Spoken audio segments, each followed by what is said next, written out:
God knows Prince Harry and I have had our differences. We know how he has behaved over the last few years. He's been guilty of immaturity, selfishness and treachery. And whilst all men should take responsibility in life and face the consequences of their actions, I feel in the case of Harry Windsor, the pendulum has swung too far in the other direction. And now Prince Harry is being overly punished. Yes, the book Spare was an egregious assault on his own family for money.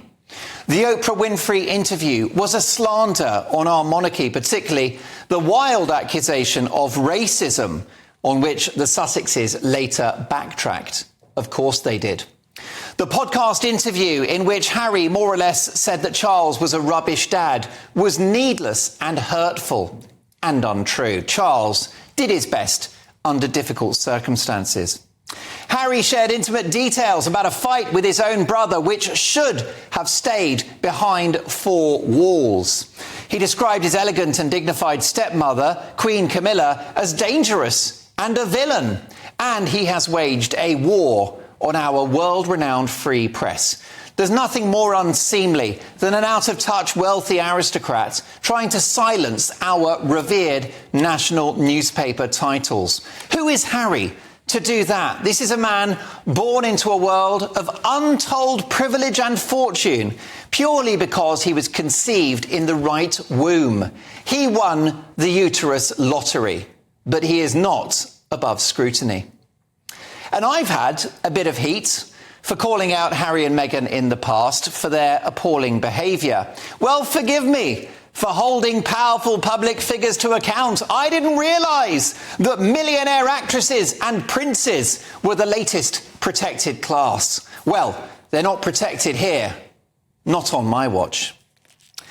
But at this moment in time, I'm beginning to feel protective of Harry himself. I'm deeply shocked that on his visit to the UK this week for a service to celebrate 10 years of the Invictus Games and an inspiring event that he founded, Harry was not granted an audience with his own father. Now Charles is battling cancer.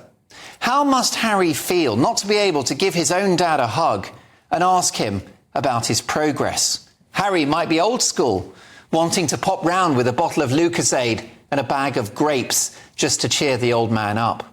For Charles to snub his own son in this way strikes me as a punishment disproportionate to the crime. How ill is Charles? I'm praying for a speedy recovery, but God knows how long they've got left together. None of us have got long, really. Life is short. And in a needless slight to his youngest son, Charles has reportedly reduced Harry to tears by granting a military aviation honour on William, even though it's Harry who famously flew planes in 2 tours of duty in Afghanistan. Talk about kicking a guy when he's down. And why hasn't Charles stepped in to make sure that his own son is safe and has top-level armed royal security when he's in Britain? Yes, Harry walked away from his country and the monarchy and his public role. But at no point did Harry choose to be the king's son, which sadly does make him a target. The court of public opinion has ruled on Harry, and he has served his punishment, with his reputation in this country in tatters and something of a laughingstock in the United States. Trapped in a relationship which looks more like a hostage situation than a marriage, Harry has paid a mighty price. He's lost his family, he's lost his country, and now he doesn't even have a proper bodyguard when he travels around London. I worry for Harry's safety, and I worry for his sanity too. I think he's suffered enough, and his mental and physical well-being is now a priority. After all, this is the same human being who had to follow his mother's hearse at her own funeral at the age of just 12. I admire the king greatly, but it was wrong not to see Harry this week. William is consumed with rage, which I fear will never dissipate. That's brothers for you. But Charles, as Harry's father and the head of the family, should know better. It's time for the King and the country to forgive Prince Harry.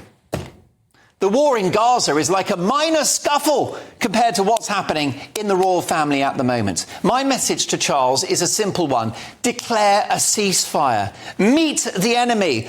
Build a future together and give peace a chance. What you don't do is tell your own son to peace off.